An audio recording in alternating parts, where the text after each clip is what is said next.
Welcome back.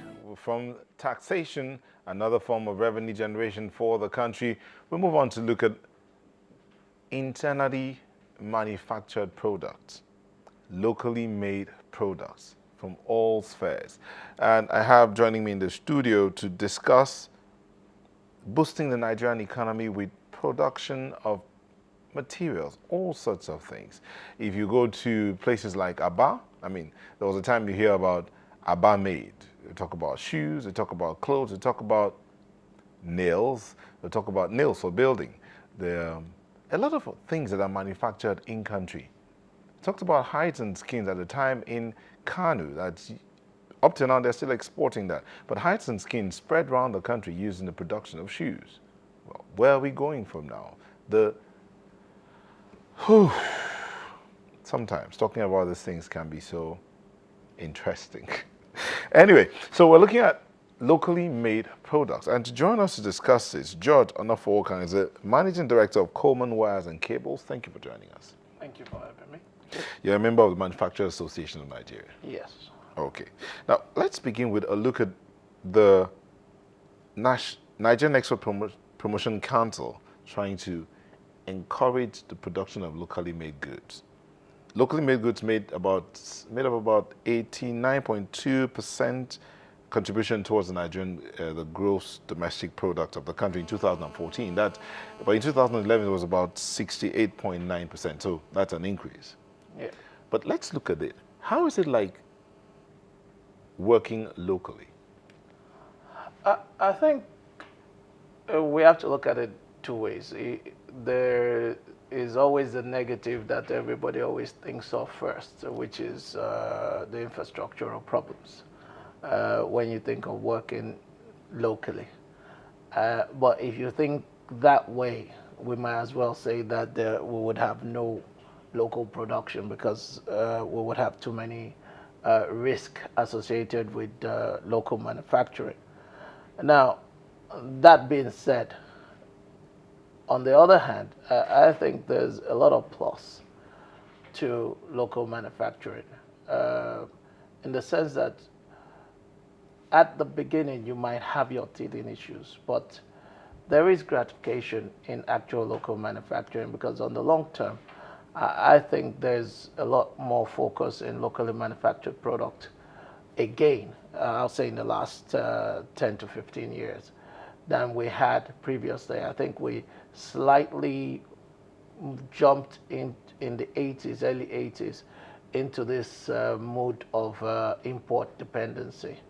And we managed to kill almost everything we were producing in the 70s, from the 60s to the 70s, and managed to kill it within a very short decade, 1 decade, I think, in my own belief.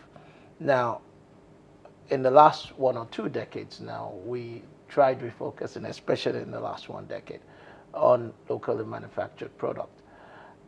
So being in it has gone from not looking just at the infrastructural problems, but looking at the benefit of having to have done locally made in Nigerian goods like we are now. Today, if you look at it, it's a sad case. Today, last month, I became the chairman of the sectorial group of MAN on electrical and electronics.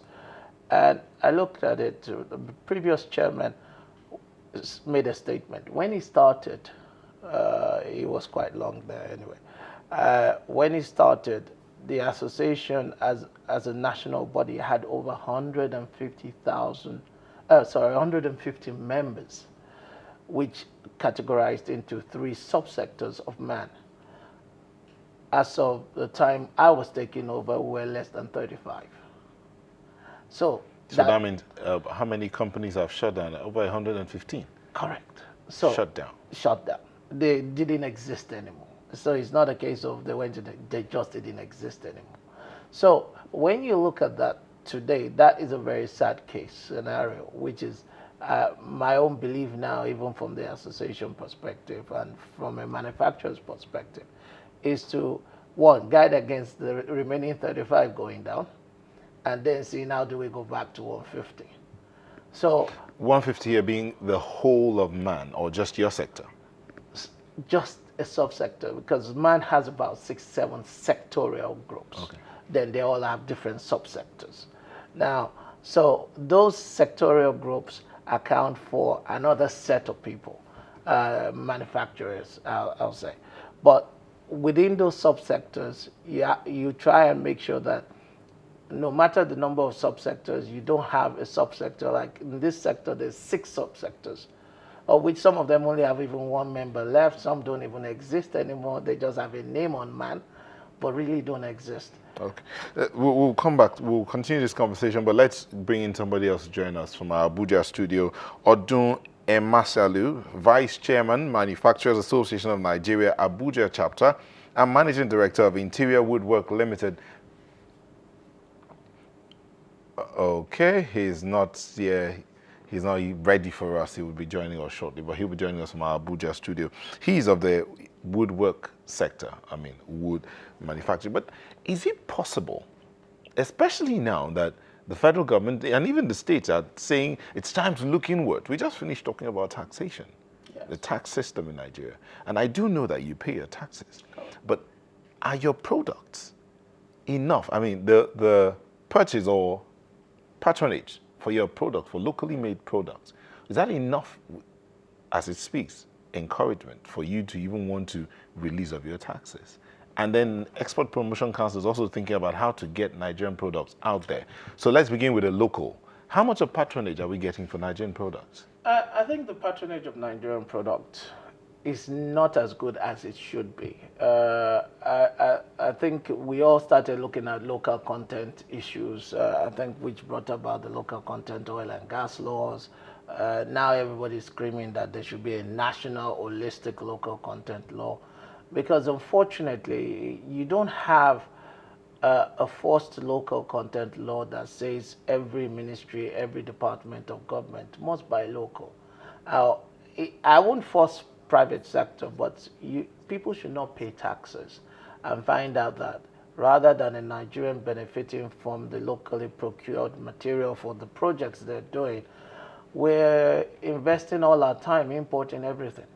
And that is a sad case. But I think generally they need to try and refocus on that. Locally manufactured goods, in my own opinion, in every sector that you have, we have a lot of high standard because if you look at it, there's a lot of follow-up from SON, there's a lot of follow-up from NAFDAC on most of our products. Export-driven products are there, maybe not enough, but we need to encourage the drive to export. And part of the drive to export is we also need to watch our fiscal policies. I think some area where the government is getting it wrong and where they need to correct it in driving export is in looking at the input. Now, you don't have to be the manufacturer of the input or the raw material. You just have to be very good at exporting it and manufacturing the second grade or the add-on value. Now, you cannot overtax the raw material and expect the export to happen. But do we have enough raw materials for the locally made product? We don't. No, that's why I say we shouldn't get it wrong. Okay. Let me just add this to it. Now, that you actually export is not dependent on your raw materials locally. China does export a lot, but it imports a lot of raw materials from the world. Almost 40–50% of copper in the world today is imported by by China on its own. But it's one of the greatest exporters of copper-based products.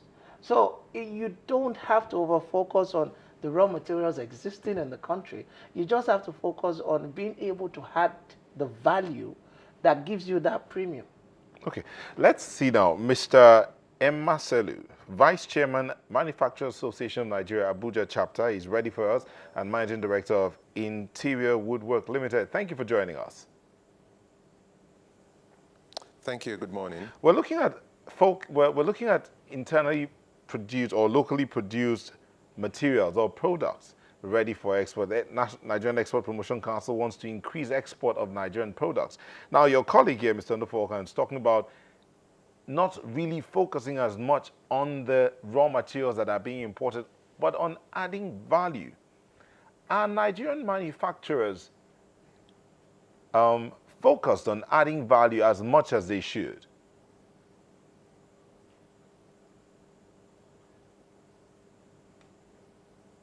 It's gone off. I'm not sure you heard me very well. The question I want to ask is how much of, oh, let me put it this way, how much of patronage are Nigerian-made products getting?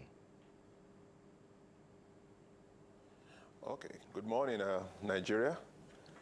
The connection is a bit weak, but I'll just go ahead and I hope I heard everything very well.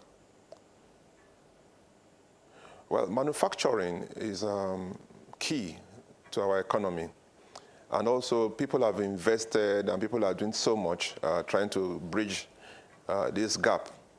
Now, as for export, some things have to be noted. Number one, your price at which you're exporting is important. Because in most places you are going to be exporting to, you'll be competing with other producers from around the world.